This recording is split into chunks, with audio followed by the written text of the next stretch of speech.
ট্রাম্পের প্রথম পার্টনার বাংলাদেশ, এমন খবর ফলাও করে প্রথমে ফেসবুকে, তারপর গণমাধ্যমে প্রচার করা হয়েছিল।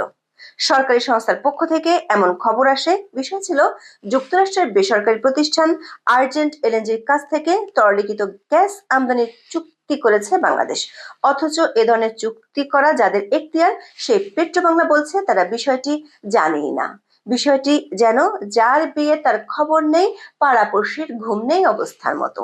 আমাদের বিশ্লেষণ হলো যে চুক্তিকে সরকার ট্রাম্প প্রশাসনের সাথে মারদাঙ্গা চুক্তি হিসেবে চালিয়ে দিচ্ছে, সেটি আদৌ কোনো চুক্তি নয়। আর সেই মার্কিন বেসরকারি প্রতিষ্ঠানটির গ্যাস রপ্তানির সক্ষমতাই এই মুহূর্তে নেই।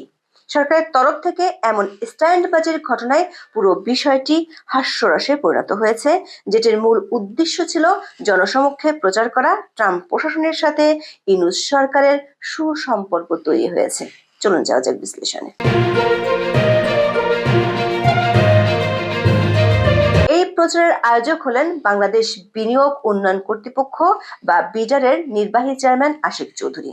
বাংলাদেশ অর্থনৈতিক অঞ্চল কর্তৃপক্ষ বেজার নির্বাহী চেয়ারম্যানের দায়িত্ব আছেন তিনি। ইউনূস সরকার তাকে সিঙ্গাপুর থেকে ডেকে এনেছিল দেশের ব্যবসা ও বিনিয়োগ পরিস্থিতির উন্নতি করতে, কিন্তু 12 সেপ্টেম্বর তিনি যোগ দেওয়ার পর থেকে ফল হলো ঠিক উল্টো।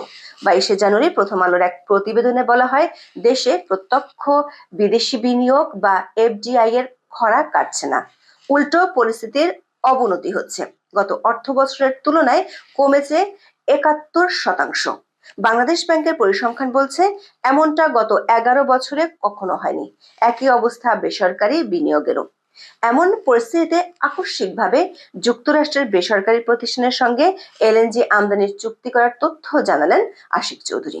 প্রশ্ন হলো, বিডা কেন, যেখানে অতীতে গ্যাস আমদানির চুক্তি করেছেন জ্বালানি মন্ত্রণালয়ের সংশ্লিষ্ট মন্ত্রী পর্যায়ের কেউ বা পেট্রোবাংলার কর্মকর্তা।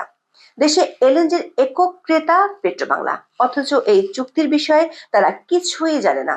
গণমাধ্যমের খবরে বলা হয়েছে, এলএনজি আমদানির চুক্তি করতে হলে অবশ্যই পেট্রোবাংলার মতামত নিতে হয়। আবার সরকারি পর্যায়ে চুক্তি করতে হলে উভয় পক্ষের সরকারি প্রতিষ্ঠান থাকতে হয়। সরকার কখনো অন্য দেশের বেসরকারি কোনো কোম্পানির সঙ্গে চুক্তি করতে পারে না। কোনো কোম্পানির সঙ্গে চুক্তি করতে হলে উভয় দেশের কোম্পানি পর্যায়ে চুক্তি হতে হবে। সরকারি প্রতিষ্ঠান বিডা কিভাবে যুক্তরাষ্ট্রের বেসরকারি কোম্পানির সঙ্গে চুক্তি করলো, সেটি ভাবতেই হিমশিম খেতে হচ্ছে পেট্রোবাংলাকে। তাহলে বিডা কেন এমন চুক্তি করলো, সেটি বোঝা যায় সামাজিক মাধ্যমে আশিক চৌধুরীর প্রচারণা দেখে, যেখানে তিনি বিষয়টিকে বলছেন ল্যান্ডমার্ক এগ্রিমেন্ট। তার দাবি, এই চুক্তির ফলে ডক্টর ইউনূসের সরকারের সঙ্গে ট্রাম্প প্রশাসনের সম্পর্ক ঘনিষ্ঠ হবে। বোঝা যায় ট্রাম্পের মনোযোগ পেতে মরিয়া বাংলাদেশের অন্তর্বর্তী সরকারের দুর্বলতাকে কাজে লাগাতে চায় বিডা। ফেসবুকে তিনি লিখেছেন, আগামী বছরগুলোতে যখনই বিভিন্ন ইস্যুতে ট্রাম্প অ্যাডমিনিস্ট্রেশনের কাছে যাবেন, তখন সরকার বলতে পারবে যে বাংলাদেশ প্রথম পার্টনার ছিল। আসল খবর হলো, আশিক চৌধুরী যে চুক্তি করার কথা বলছেন সেটি আসলে একটি নন বাইন্ডিং এগ্রিমেন্ট।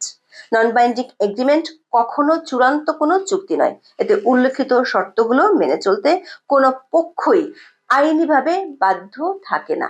এককভাবে বলা যায়, এটি এক ধরনের প্রাথমিক আলোচনার ভিত্তিতে তৈরি করা একটি সাধারণ বিবৃতি, যেটি থেকে যে কোনো সময় যে কোনো পক্ষ সরে যেতে পারে।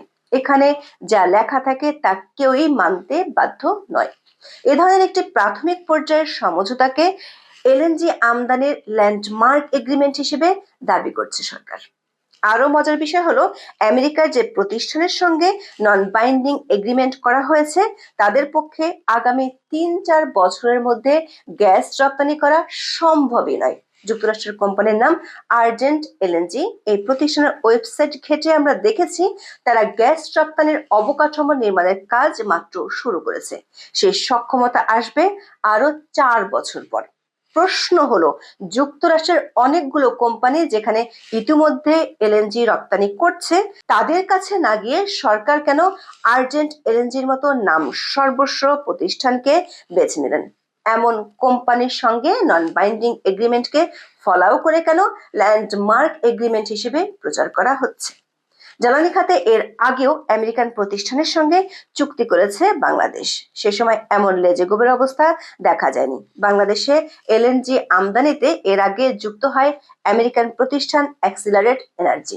সাবেক আওয়ামী লীগ সরকারের সময় 2023 সালের নভেম্বরে চুক্তি হয়। সে অনুযায়ী প্রতিষ্ঠানটি 2026 সাল থেকে পরবর্তী 15 বছর ধরে এলএনজি সরবরাহ করার কথা। কক্সবাজারের মহেশখালীতে অ্যাক্সিলারেটের ভাসমান টার্মিনালের সক্ষমতা বাড়ানোর চুক্তিও হয়েছিল পেট্রোবাংলার সঙ্গে। শেখ হাসিনার পতনের পর সামিট গ্রুপের সঙ্গে এলএনজি টার্মিনাল নির্মাণের একটি চুক্তি বাতিল করে অন্তর্বর্তী সরকার। আর তা করতে গিয়ে পায়রা বন্দরে অ্যাক্সিলারেট এনার্জি টার্মিনাল স্থাপনের টার্মশিটও বাতিল করা হয়। এরপরই সরকারের সঙ্গে সম্পর্ক ঘনিষ্ঠ করতে দৌড়ঝাঁপ করছে অ্যাক্সিলারেট এনার্জি। প্রতিষ্ঠানের স্ট্র্যাটেজিক উপদেষ্টা পদে নিয়োগ দেওয়া হয় বাংলাদেশে যুক্তরাষ্ট্রের সাবেক রাষ্ট্রদূত পিটার হাসকে। ঢাকায় ডক্টর মোহাম্মদ ইউনূসের সঙ্গে বৈঠকও করেছেন তিনি। সংবাদ মাধ্যমের প্রতিবেদন বলছে, আগামীতে এলএনজি টার্মিনাল নির্মাণ, স্পট এলএনজি কার্গো আমদানি এবং অফশোর বিডিং এ অংশ নিতে বলা হয়েছে অ্যাক্সিলারেট এনার্জিকে। বিষয়গুলোর দিকে সরকারের নজর থাকবে বলেও আশ্বস্ত করা হয়েছে। সংশ্লিষ্টরা বলছেন, অন্তর্বর্তী সরকারের সঙ্গে আমেরিকান কোম্পানি অ্যাক্সিলারেটের দুতিয়ালির দায়িত্ব পালন করছেন পিটার হাস। তবে তার এই নিয়োগ নিয়ে প্রশ্ন তুলেছে খোদ আমেরিকান প্রশাসন। নিয়ম অনুযায়ী রাষ্ট্রদূতের দায়িত্ব থেকে বিদায় নেওয়ার 2 বছরের মধ্যে কোনো বেসরকারি প্রতিষ্ঠানে কাজ করতে পারেন না পিটার হাস। এরপরেও তিনি কেন অ্যাক্সিলারেটের উপদেষ্টা হলেন তা নিয়ে তদন্ত শুরু করেছে ট্রাম্প প্রশাসন।